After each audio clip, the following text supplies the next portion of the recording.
Welcome to my YouTube channel. और आज हम करने वाले हैं बेटा क्लास 10 की विज्ञान की वर्कशीट नंबर 47 यानी कि कार्यपत्रक संख्या 47 जो आपको मिलेगी 21 अक्टूबर को यानी कि कल।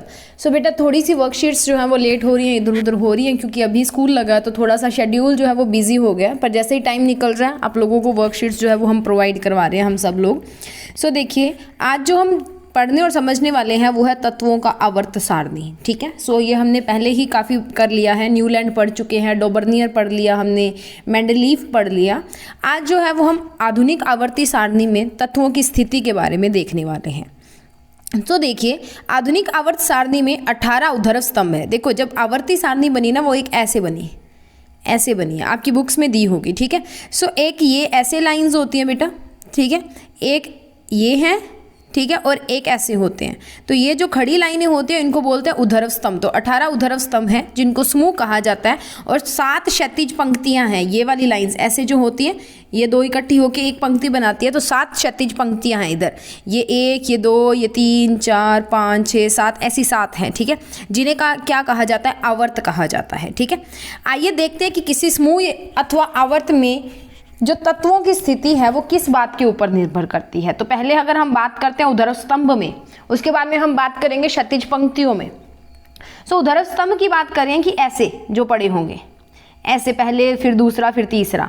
तो मान लो पहले हाइड्रोजन पड़ा है, फिर लिथियम पड़ा है यहाँ पे, फिर Na पड़ा है, सोडियम पड़ा है यहाँ पे। तो ठीक है, तो हम इनकी बात कर रहे हैं। सो यदि हम आधुनिक आवर्त सारणी के समूह 1 के तत्वों को लेते हैं, समूह 1 यानी कि हाइड्रोजन से लिथियम सोडियम वाला के समूह 1 के पहले 3 तत्वों का इलेक्ट्रॉनिक विन्यास है। हाइड्रोजन का है 1, लिथियम का जो आपकी परमाणु संख्या होती है वो 3 होती है, तो 2 और 1 जैसे हम फिल करते हैं ना, 2, 8, 8, 18 ये ऐसे लिखते हैं। तो ऐसे जब भरोगे तो हाइड्रोजन में तो 1 ही है, तो बाहर वाले कोश में कितने आएंगे, सिर्फ 1। फिर लिथियम की बात करते हैं तो 3 है, तो पहले में 2 आ गए और दूसरे में 1 बचा, टोटल 3 हो गए। वैसे ही सोडियम की बात करेंगे तो आपके पास इलेक्ट्रॉनिक विन्यास बनेगा 2, 8 और 1 जोड़ोगे तो आपके पास 11 बनना चाहिए, जितनी उसकी परमाणु संख्या है। सोडियम की परमाणु संख्या 11 होती है, 8 और 2 10 और 1 11 बनना चाहिए। ठीक है, अब प्रश्न देखिए, इन तत्वों के इलेक्ट्रॉनिक विन्यास में क्या समानता है। देखिए हाइड्रोजन के बाहरले कक्ष में 1 इलेक्ट्रॉन, लिथियम के बाहरले कक्ष में 1 इलेक्ट्रॉन और सोडियम के बाहरले कक्ष में 1 इलेक्ट्रॉन। इसका मतलब इनके सभी के बाहरी कक्ष में, बाहर वाले कक्ष में 1-1 इलेक्ट्रॉन है। तो इन सब की संयोजकता, इलेक्ट्रॉनों की जो संयोजकता है वो समान है, क्योंकि 1-1 इलेक्ट्रॉन है तो इनकी संयोजकता क्या होगी, समान होगी। ठीक है, इन तत्वों में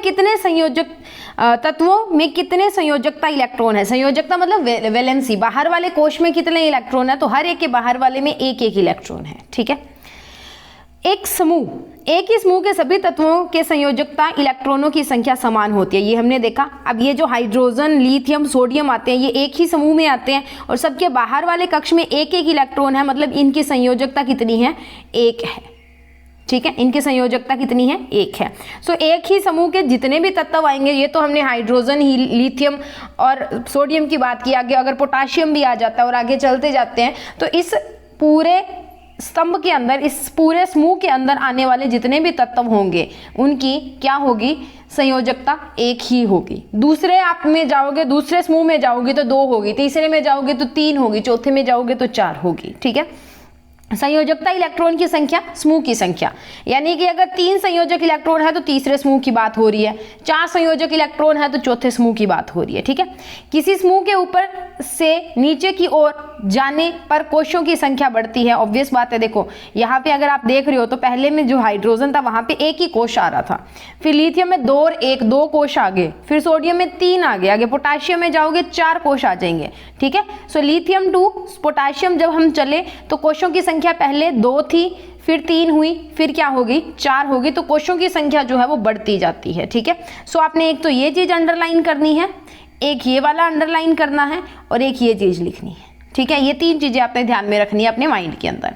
अब बात करते हैं अगर हम क्षैतिज पंक्तियों की। क्षैतिज पंक्तियां होती हैं ऐसे, जैसे lithium, beryllium, boron, carbon, nitrogen, oxygen, fluorine, neon, ये वाली। यहाँ पे देखो बाहर वाले में पहले 2, फिर 1 इलेक्ट्रॉन, फिर 2, फिर 3, फिर 4, फिर 5, फिर 6, फिर 7, फिर 8 ऐसे बढ़ रहे हैं। ठीक है, सो ये क्या है, दूसरे आवर्त के lithium, beryllium, boron, carbon, nitrogen, oxygen और फ्लोरीन तथा नियोन दूसरे आवर्त के तत्व हैं। इनके इलेक्ट्रॉनिक विन्यास आपको नीचे दिए हुए हैं। लिथियम का 2 और 1 है, बेरिलियम का 2 2, बोरोन का 2 3, कार्बन का 2 4, ऐसे ही बाकी सब आपको दिए हुए हैं। ये इनकी परमाणु संख्या के ऊपर निर्भर करते हैं। ठीक है, क्या इन सभी तत्वों की भी संयोजकता इलेक्ट्रॉनों की संख्या समान है? बिल्कुल नहीं। इसमें 1 संयोजकता है, इसमें 2 संयोजकता है, इसमें 3 है, इसमें 4 है। नियोन तक जाते जाते संयोजकता है ही नहीं, क्योंकि दोनों कोष जो है वो पूरे फिल है। पहले में हम कितने लिखते हैं? 2 लिखते हैं, दूसरे में हम 8 लेते हैं, तो इसके 2 और 8 पूरे हैं, तो इसकी संयोजकता नहीं होगी, पर फ्लोरीन की 7 दी हुई है। ठीक है, अब देखो क्या इनके कोषों की संख्या समान है? हाँ, इनके कोषों की संख्या समान है। ये देखो, इसमें भी 2 कोष हैं, इसमें भी 2, आगे बोरोन में भी 2, कार्बन में भी 2, नाइट्रोजन में 2, ऑक्सीजन में 2, फ्लोरीन में भी 2 और नियोन में भी 2, तो कोषों की संख्या बराबर है। ठीक है, सो इन तत्वों की संयोजकता इलेक्ट्रॉनों की संख्या तो भिन्न भिन्न है, लेकिन इनमें कोषों की संख्या समान है। आवर्त में बाईं से लेफ्ट से राइट, बाईं से दाईं तरफ जाने पर परमाणु संख्या में इकाई की वृद्धि होती है, यानी कि परमाणु संख्या बढ़ती है। 3 4 5 6 7 ऐसे चलती जाती है। ठीक है, तो परमाणु संख्या बढ़ने से संयोजकता की जो संख्या होती है, संयोजक इलेक्ट्रॉनों की जो संख्या होती है, उसकी इकाई में भी वृद्धि होती है। तो कोषों की जितनी संख्या होगी, ठीक है, उतनी ही आवर्त की संख्या होगी। अगर 2 कोष हैं तो दूसरे आवर्त में हो आप, अगर 3 कोष हैं तो तीसरे आवर्त में हो, अगर 4 कोष की बन रहे हैं तो चौथे आवर्त के अंदर हो। जैसे लिथियम की बात करूं तो ये पहले आवर्त में है, सोडियम की बात करूं तो ये दूसरे आवर्त में है, तीसरे में सॉरी, जो अगर हम लिथियम की बात करते हैं सॉरी तो दूसरे आवर्त में है, सोडियम की बात करूं तो तीसरे आवर्त में है, और पोटाशियम की बात करूं तो चौथे आवर्त में है, क्योंकि 4 कोष चौथा आवर्त। ठीक है, अध्यासित कोषों की समान संख्या वाले विभिन्न तत्वों के परमाणु एक ही आवर्त में स्थित हैं। ठीक है, जैसे sodium, magnesium, aluminium, silicon, phosphorus, sulphur, calcium तथा आर्गन आधुनिक आवर्त सारणी के तीसरे आवर्त में स्थित हैं, क्योंकि इनके परमाणुओं के इलेक्ट्रॉन K, L और M कोषों में स्थित होते हैं। इन सब के पास 3-3 जो आवर्त 3-3 कोष जो है वो हैं, इसलिए एक ही आवर्त में यानी कि तीसरे आवर्त में ये आते हैं। ठीक है, किसी कोष में इलेक्ट्रॉनों की अधिकतम संख्या का सूत्र 2n का वर्ग है, यानी कि 2n का मतलब नाभिक से नियत कोष की संख्या को दर्शाता है। जैसे अगर मैं L की बात करूं तो 2 1, जैसे देखो ये K है बेटा, ये इसका नाभिक हो गया, बाहर वाला K है तो K के लिए हम n जो है वो रखते हैं 1।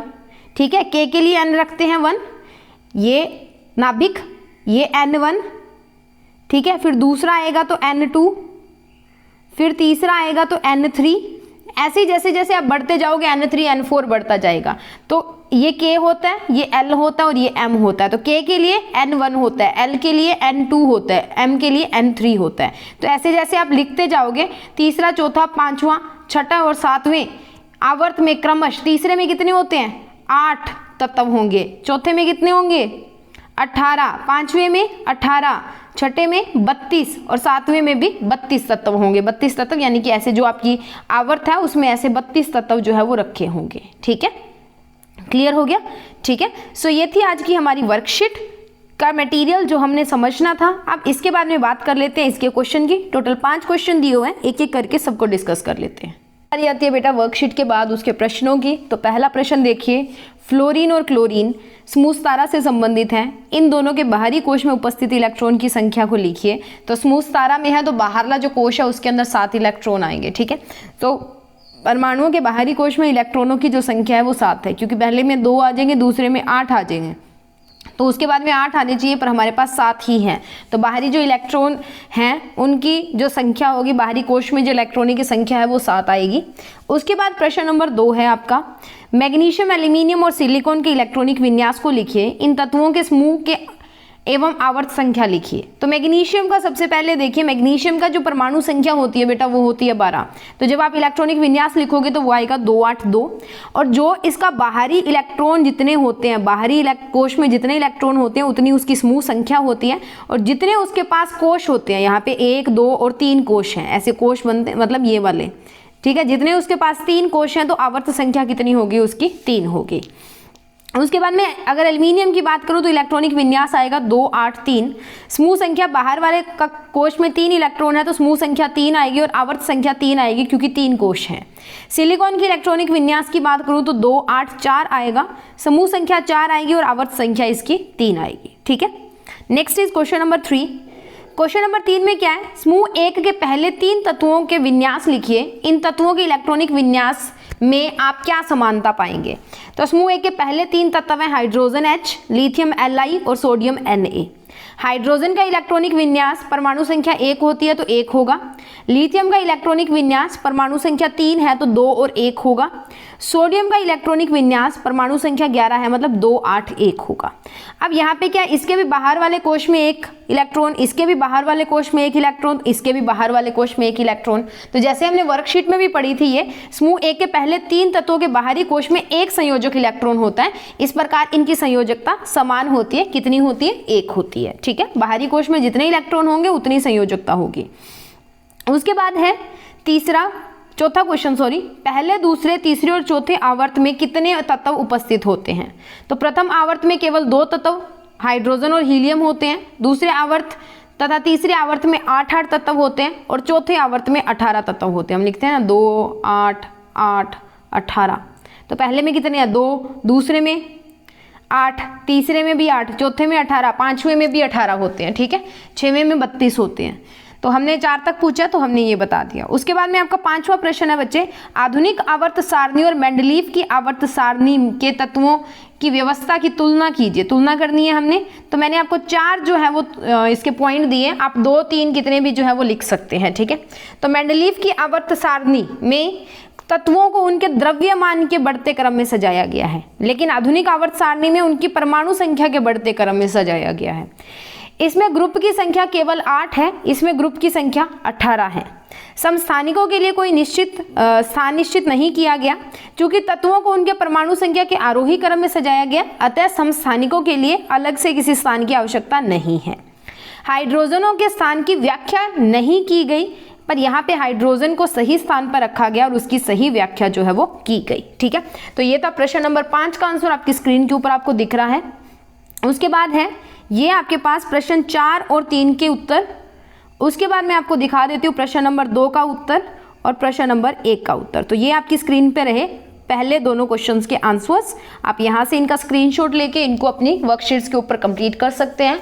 अगर वीडियो अच्छा लगा तो प्लीज़ लाइक कीजिए, शेयर कीजिए, और अगर चैनल को सब्सक्राइब नहीं किया है तो प्लीज़ चैनल को सब्सक्राइब कीजिए। मिलते हैं नई वीडियो में नई वर्कशीट के साथ। तब तक के लिए हंसते रहिए, मुस्कुराते रहिए और पढ़ते रहिए।